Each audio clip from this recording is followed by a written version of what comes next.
Hello, friends, and welcome to the Exams Made Simple. We are back again with the Hindu Complete Newspaper Analysis for 4th of October 2024. 4 अक्टूबर 2024 का the Hindu newspaper analysis देखेंगे। बहुत ही प्यारा newspaper आया है, बहुत सारे news items आए हैं, क्वेश्चंस भी हमने बनाए हैं बहुत अच्छे अच्छे। आई होप आपको पूरा मज़ा आने वाला है। और जो भी मैं पढ़ाऊंगा, जैसे मैं पहले भी बोलता आया हूँ कि आपको इसके अलावा कुछ भी पढ़ने की ज़रूरत नहीं है, दोबारा न्यूज़पेपर खोलने की भी ज़रूरत नहीं पड़ेगी। तो that trust you can develop. Notes आप बनाते रहिएगा मेरे साथ, जो भी आपको दिक्कत हो आप पूछते रहिए, कमेंट सेक्शन में आप पूछ सकते हैं, ठीक है ना। लाइक और सब्सक्राइब ज़रूर करिए और शेयर करिए वीडियो को। स्टार्ट करते हैं सबसे पहले तो आज के सवालों के साथ, जिनके जवाब ऑब्वियसली बात है आपको देने हैं। तो ये देखो, आपको सवाल मिल जाएंगे। आज के 3 सवाल हैं। पहला सवाल अगर आप देखें तो it's a good question, history से बेस्ड क्वेश्चन है।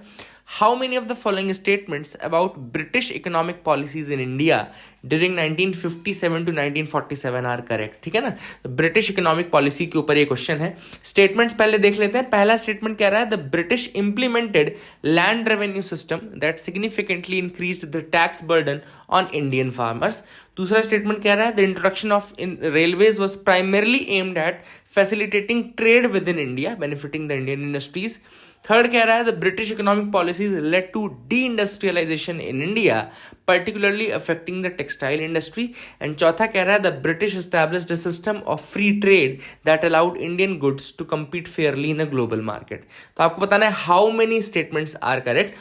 Options are only 2 statements are correct, only 1 statement is correct, only 3 statements are correct, या none of the 4 statements, none or all of the 4 statements are correct, ठीक है ना। तो अब देखो यहाँ पे अगर आप स्टेटमेंट्स एक एक करके अपन देखें, देखो पहला स्टेटमेंट तो बिल्कुल सही है कि ब्रिटिश जो पॉलिसी थी उसने लैंड रेवेन्यू सिस्टम में इतना ज़्यादा टैक्सेशन कर दिया था कि जो बर्डन था इंडियन फार्मर्स पर काफ़ी बढ़ गया। तो फर्स्ट स्टेटमेंट इज करेक्ट।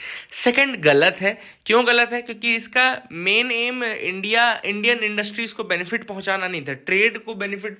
भाई देखो, ब्रिटिशर्स अगर ट्रेड कर भी रहे थे ना, तो ट्रेड के लिए तो उन्होंने नहीं बताया, उन्होंने मोबिलाइजेशन ऑफ आर्मी इजीली हो जाए इसलिए बनाया था, है ना, जो रेलवेज का मेन डेवलपमेंट था। और इंडियन इंडस्ट्रीज को फायदा हो, तो कहीं से कहीं तक नहीं था। तो सेकंड स्टेटमेंट गलत है। तीसरा अगेन सही है कि इंडिया में डी इंडस्ट्रियलाइजेशन हो गया because of the Britishers. Specially जो हमारी टेक्सटाइल इंडस्ट्री थी वो बहुत ज़्यादा ख़राब हो गई, कॉटन और मसलिन जो हमारे मेन गुड्स थे। इसके अलावा फोर्थ स्टेटमेंट अगर आप देखें तो वो स्टेटमेंट बिल्कुल आपका गलत है ना। क्यों? क्योंकि ऐसा सिस्टम तो था ही नहीं कि हम फेयरली compete कर सकें। तो first statement is correct and third statement is correct. तो 2 स्टेटमेंट ही करेक्ट हैं, तो correct answer is A, only 2 statements are correct. दूसरे सवाल पर आते हैं। Which of the following countries does not border the Red Sea. इसमें आपको बताना है कौन सी कंट्री है जो बॉर्डर नहीं करती है रेड सी को। Options are A Egypt, B Jordan, C Saudi Arabia and D Sudan. तो अगर आप इस मैप को अच्छे से याद रख लें तो बहुत अच्छा होगा, क्योंकि क्वेश्चन आता ही आता है रेड सी पे, और अभी तो बहुत ज़्यादा न्यूज़ में भी चल रहा है। तो इसका करेक्ट आंसर है B, Jordan is not bordering Red Sea. अगर आप ये मैप देखें तो आप देखो जॉर्डन जो है बिल्कुल आपका गल्फ ऑफ अकाबा को टच करता है, रेड सी को नहीं टच करता है ना। गल्फ ऑफ अकाबा को टच करता है लेकिन रेड सी को नहीं टच करता है। रेड सी को टच करती हैं 6 कंट्रीज, जिसमें आपकी मेन है Egypt, Sudan, Eritrea, Djibouti, Saudi Arabia and Yemen, ठीक है ना। तो these are the countries that border the Red Sea. Egypt, Sudan, Eritrea, Djibouti, Saudi Arabia and Yemen, ठीक है ना। तीसरा सवाल है what is the primary purpose of hydroxyurea in the treatment of sickle cell disease. तो sickle cell disease के treatment पे hydroxyurea का क्या रोल रहता है? ऑप्शंस हैं A to reduce the frequency of painful crisis, B to cure sickle cell disease, C to prevent all infections and D to improve bone marrow functions, ठीक है ना। तो this is a very good question again, अगर आप कर पाए तो बहुत अच्छा है। The correct answer for this is A. देखो, कोई भी दवाई, वर्ल्ड की कोई भी दवाई, वो तुरंत वो पूरा क्योर नहीं करती। वो क्या करती है? क्योर नहीं करती है पूरा का पूरा। वो सिर्फ जो उनको दबा देती है और उसको सप्रेस करके पेन को हटाने का काम करती है। कोई भी नहीं, मतलब नॉर्मली जो हाइड्रोक्सीयूरिया पर्टिकुलरली। इसका आंसर है ए। जो पेनफुल क्राइसिस है ड्यूरिंग सिकल सेल डिसीज, उसको कम करने के लिए हाइड्रोक्सीयूरिया लेते हैं, पेन को कम करने के लिए, not for curing this disease. तो I hope you got clarity. I hope आपको समझ में आ गया होगा। इन 3 सवालों से आपको कुछ नया सीखने को मिला भी होगा। आगे मूव करते हैं न्यूज एनालिसिस में। पहली न्यूज फ्रंट पेज की है, caste bias and segregation of work in prisons violate dignity says Supreme Court. अब सुप्रीम कोर्ट ने एक बहुत इंपॉर्टेंट जजमेंट दिया है regarding the prison manuals and all. देखो क्या होता है, प्रिजन आप सबको पता है कि एक स्टेट सब्जेक्ट है, पहले तो लिख लीजिएगा प्रिजन इज स्टेट सब्जेक्ट, इसलिए हर स्टेट अलग अलग मैनुअल बना के रखते हैं, हर स्टेट अलग अलग तरीके से प्रिजन्स में काम करते हैं, है ना। हर स्टेट के प्रिजन रूल्स अलग होते हैं क्योंकि प्रिजन स्टेट सब्जेक्ट है, स्टेट उसको डिटरमाइन करता है। अब देखो मैं इसमें एक इंपॉर्टेंट चीज़ था कि जो प्रिजन मैनुअल्स आप पढ़ोगे या वारंट अगर आपने कभी देखा हो तो कभी आप देखेंगे कि उसमें कास्ट लिखी रहती है, जाति लिखी रहती है ना, कि किस जाति का जो कन्विक्ट है वो कौन सी जाति का है, ठीक है।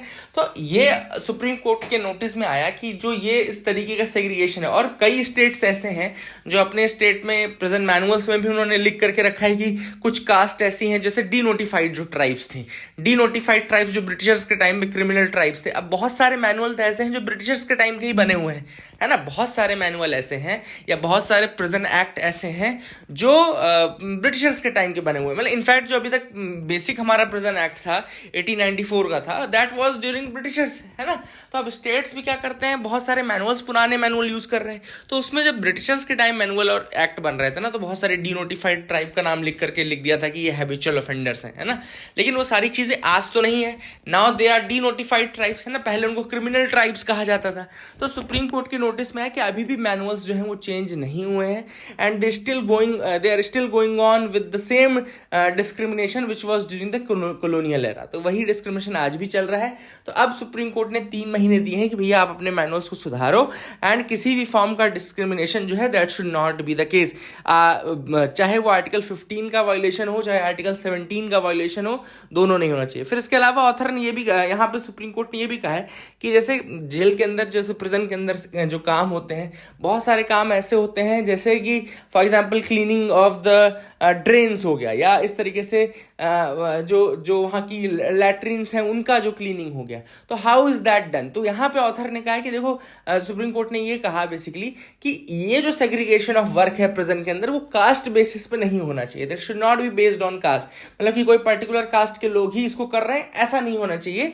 सो यहाँ पे उन्होंने बेसिकली कहा है कि जो manual scavengers and their rehabilitation act 2013 है, it is also prohibiting the manual scavenging in the prisons as well, ठीक है ना। तो यहाँ पे एक इंपॉर्टेंट चीज ये भी है कि कोर्ट ने कहा कि prohibition of employment as manual scavengers and their rehabilitation act 2013 it prohibits manual scavenging, it has a binding effect on prisons as well. इसका बाइंडिंग इफेक्ट प्रिजन्स में भी है, तो जैसा बाहर इसको आप फॉलो करते हो ना, वैसे ही आप इसको फॉलो करेंगे।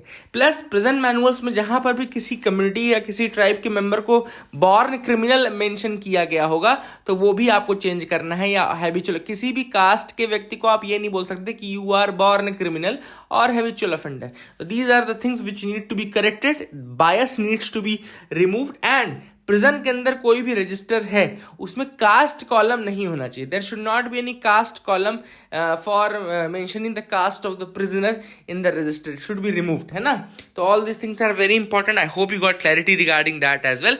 एंड स्टेट्स और यूटीज को कहा गया कि आप अपने प्रिजन मैनुअल्स को, रूल्स को 3 महीने के अंदर रिवाइज करिए in order to remove this. तो I hope you got clarity regarding this, आपको समझ में आ गया होगा।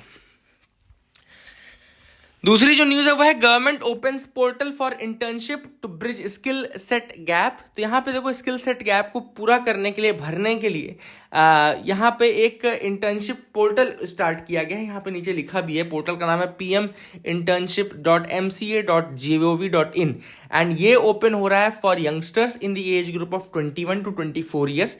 21 से 24 साल के यंगस्टर्स इसमें इनरोल कर सकते हैं, और इनरोल करेंगे तो जो कंपनीज इस प्लेटफॉर्म पे रजिस्टर कर रही हैं, जैसे बहुत सारी 111 कंपनीज अभी तक रजिस्टर कर चुकी हैं, महिंद्रा भी है, मैक्स लाइफ इंश्योरेंस है, एलेम्बिक फार्मा है, इन सब ने साइन अप कर लिया ऑलरेडी, और 500 कंपनीज तक का इसमें पार्टिसिपेशन वो होने वाला है, ठीक है ना। तो ये रजिस्ट्रेशन 12 अक्टूबर से शुरू होगा, 25 अक्टूबर तक रहेगा, एंड कैंडिडेट्स का जो डाटा रहेगा उसको मैच किया जाएगा जिस कंपनी को रिक्वायरमेंट रहेगी उसकी लोकेशन के हिसाब से AI टूल्स की मदद से, और शॉर्टलिस्ट किया जाएगा कैंडिडेट्स को for the first batch of internship. Scheme किसके लिए ओपन नहीं है? It is not open to post graduates, it is not open to childrens of regular और permanent employees in the union और state government, it is not open to graduates from premier institutes like IIT, IIM and NIDs, and MBBS, CA, CS इनके लिए available नहीं है। Anyone from household that includes a person who earned an income of 8 lakh or more in 2023-24 will not be eligible। तो याद रखें, मतलब creamy layer भी eligible नहीं है।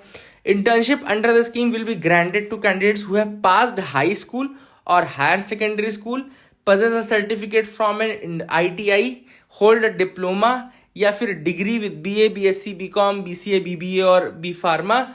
Unemployed youth enrolled in online or distance learning courses are eligible to apply. तो ये लोग अप्लाई कर सकते हैं, है ना.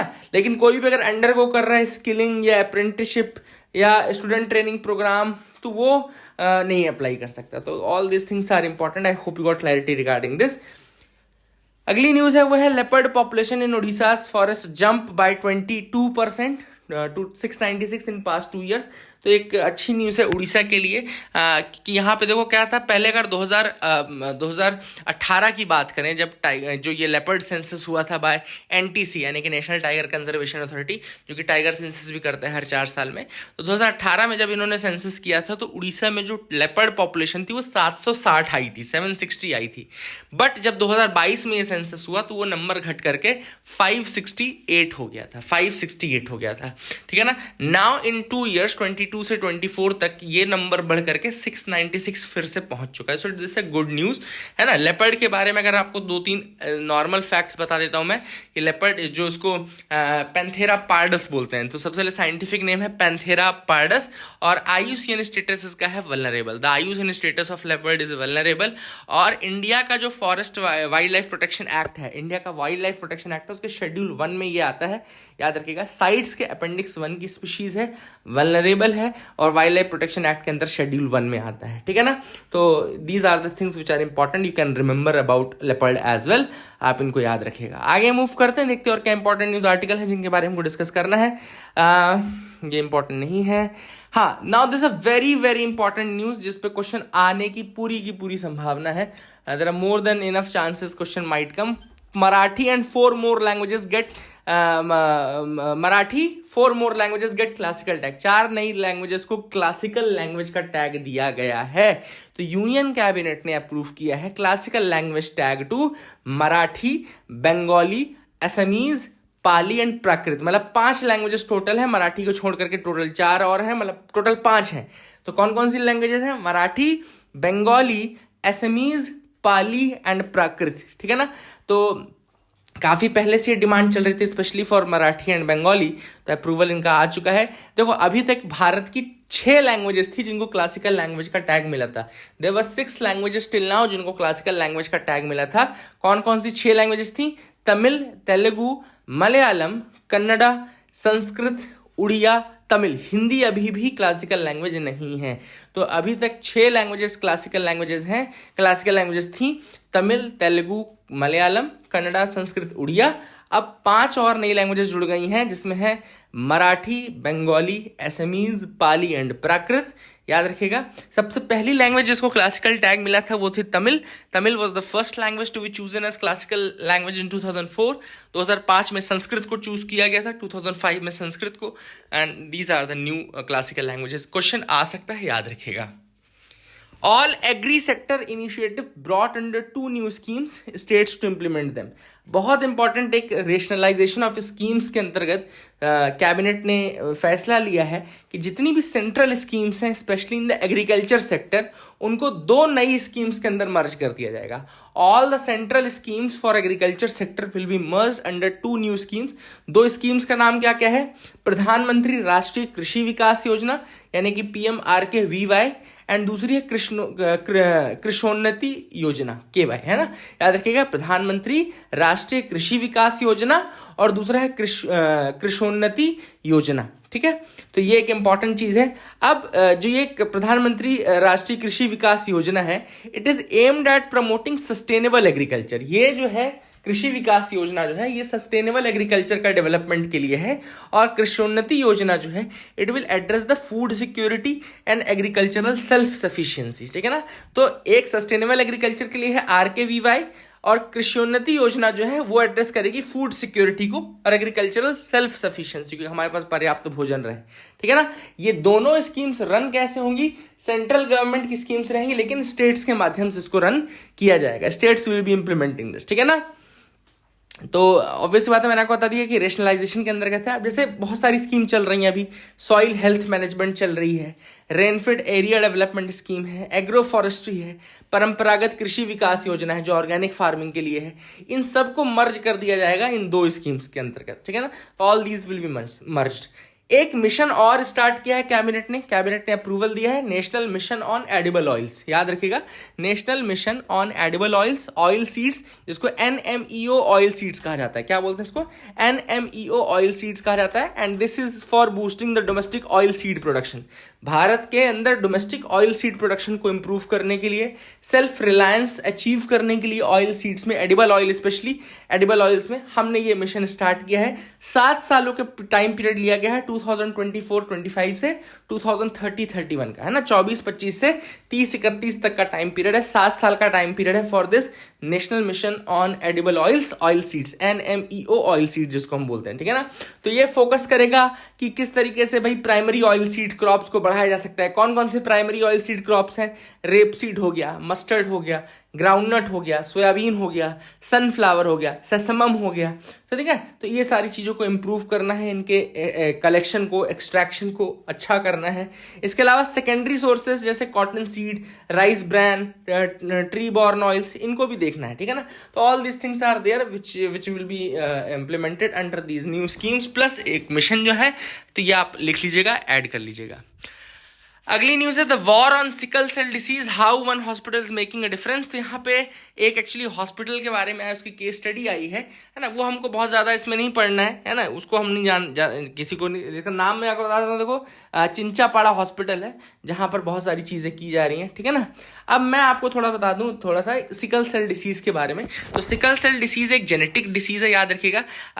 जेनेटिक डिसीज जिसमें जो एक जीन होता है which is responsible for production of haemoglobin के प्रोडक्शन के लिए जो प्रोटीन इंपॉर्टेंट होता है, उसमें मॉडिफिकेशंस हो जाते हैं और फिर वो आपका जो रेड ब्लड सेल्स हैं वो सिकल शेप्ड हो जाती हैं। रेड ब्लड सेल्स अगर सिकल शेप्ड हो जाएंगी तो वो प्रॉपर ऑक्सीजन कैरी नहीं कर पाएंगे, ठीक है ना। तो याद रखिएगा ये ऐसी जेनेटिक डिसीज है जिसमें ऑक्सीजन का कैरिंग जो होता है वो प्रॉपर नहीं हो पाता है because of the sickle sailed RBCs. और एक सिकल सेल आरबीसी अगर है तो वो बाकी आरबीसीज को भी सिकल सेल्ड कर देगा। नॉर्मली जो आरबीसीज रहती हैं वो राउंड रहती हैं, लेकिन ठीक है ना। तो लेकिन ये सिकल सेल में वो सिकल शेप्ड हो जाती है। तो चूंकि उनका शार्प एज आ जाता है तो वो फिर बाकी जो अगर राउंड भी आ रही है तो उसको कट करती जाती हैं आरबीसीज को, और फिर वो प्रॉपर ऑक्सीजन कैरी नहीं कर पाती हैं, जिस कारण से फिर आपको बहुत सारी प्रॉब्लम्स फेस करनी पड़ती है। बहुत पेनफुल डिसीज है ये, ऑथर ने वही बोला है कि it's a very painful disease, it's a genetic disease. इसका ट्रीटमेंट लाइफ लॉन्ग है।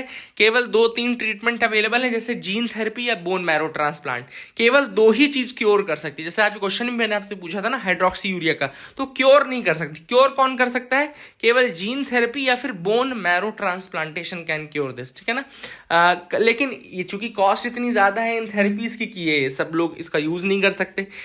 यहाँ पे एक और चीज देखो, इस हॉस्पिटल की जिसका चिंचापाड़ा का हम पढ़ रहे हैं उसने सब्सिडाइज कर दी है the cost of hydroxy urea. देखो लिखा हुआ है ना hydroxy urea, it's a drug that reduces the defective haemoglobin entity and increases the normal haemoglobin by using, ये तो छोड़ो, लेकिन नॉर्मली क्या करता है ये ड्रग रिड्यूस करता है डिफेक्टिव हीमोग्लोबिन एंटिटी को और इंक्रीज करता है नॉर्मल हीमोग्लोबिन को।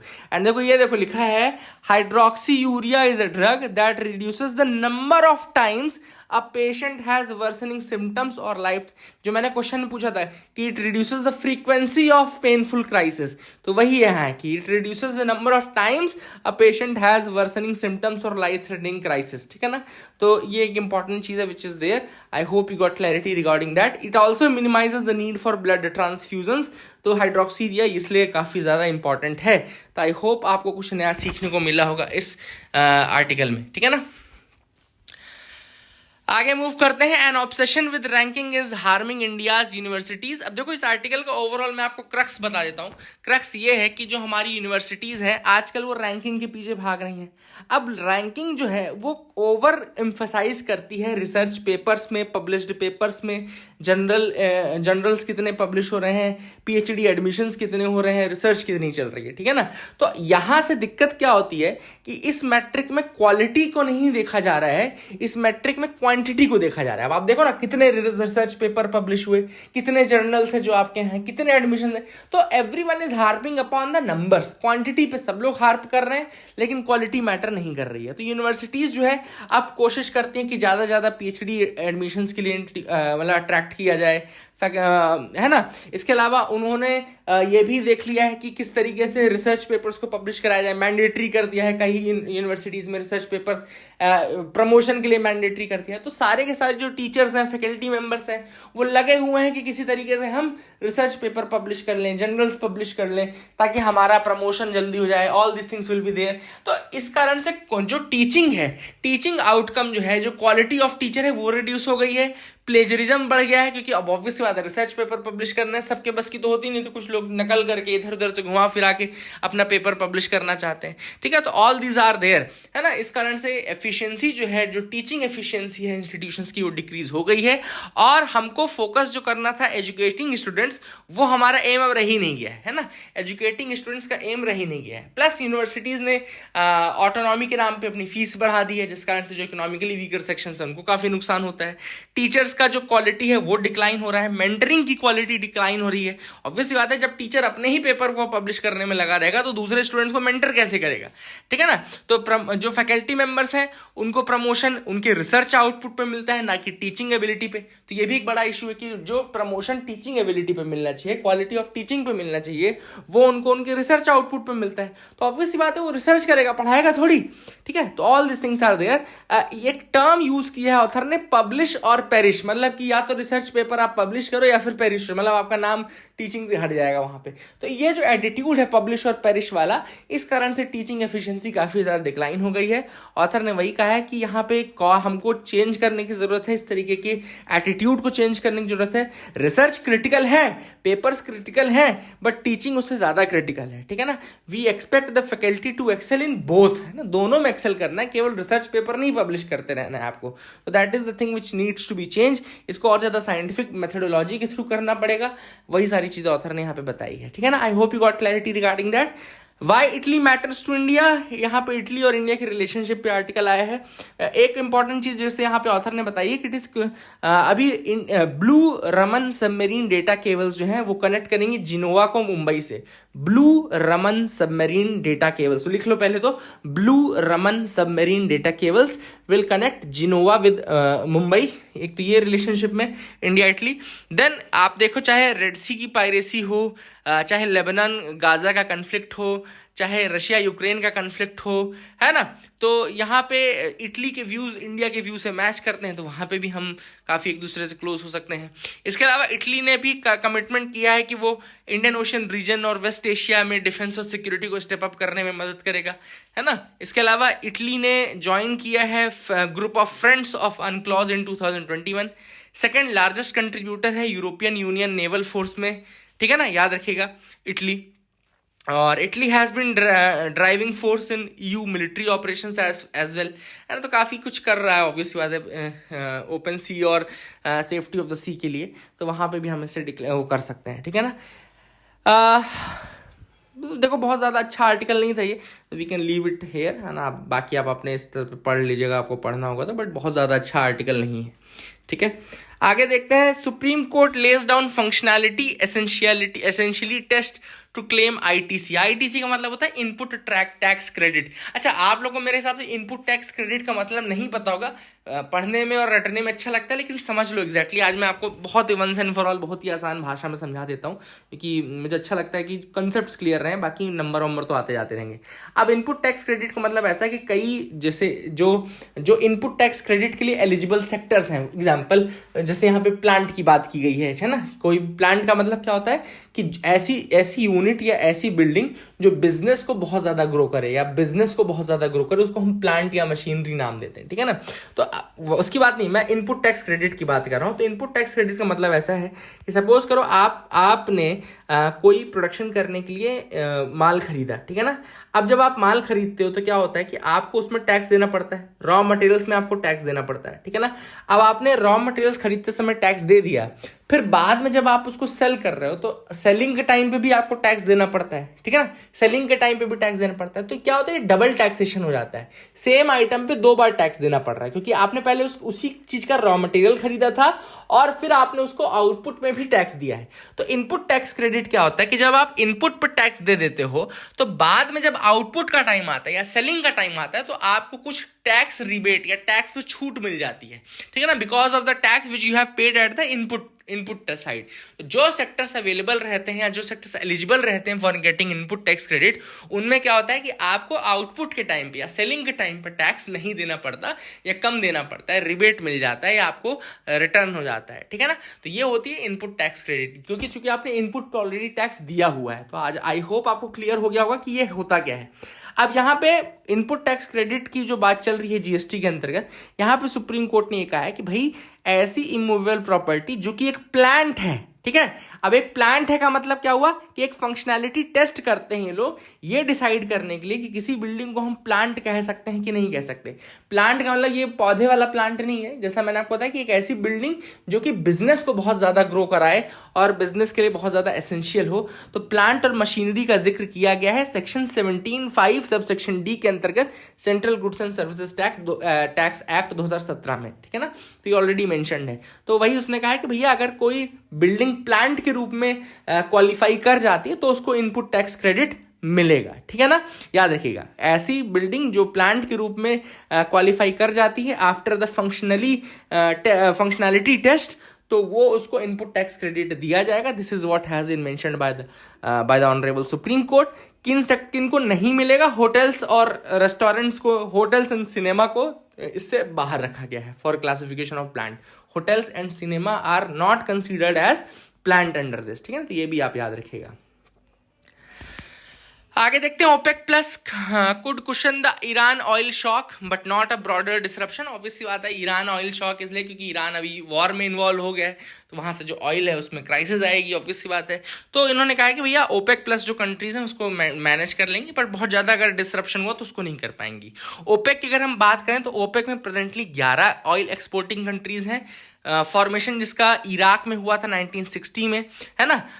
11 कंट्रीज कौन कौन सी मैं आपको बता दूं प्रेजेंटली। तो Iran, Iraq, Kuwait, Saudi Arabia, Venezuela, Qatar, Indonesia, Libya, UAE, Algeria and Nigeria. याद रखिएगा, बहुत सारी कंट्रीज ने इसको छोड़ दिया है, अभी छोड़ा भी है रिसेंटली बहुत सारी कंट्रीज ने, तो वो भी एक इशू है। जैसे इक्वाडोर ने छोड़ दिया था इसको, है ना, गैबॉन ने छोड़ दिया था।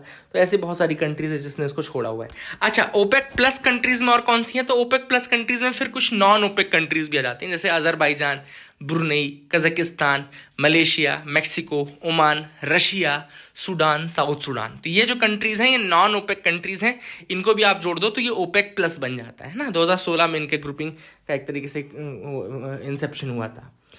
बहुत इंपॉर्टेंट न्यूज, यूके ने एग्री कर दिया है कि वो चैगोज आइलैंड को रिटर्न कर देंगे टू मॉरिशियस, ठीक है ना। देखो, मॉरिशियस और यूके के बीच में 3-4 साल से काफी ज्यादा ये डिस्प्यूट चल रहा था, स्पेशली चैगोज आर्कीपेलागो को लेकर के। आर्कीपेलागो आपको पता होगा ना, जो वोल्केनिक आइलैंड्स होते हैं उनको आर्कीपेलागो बोलते हैं, ठीक है ना।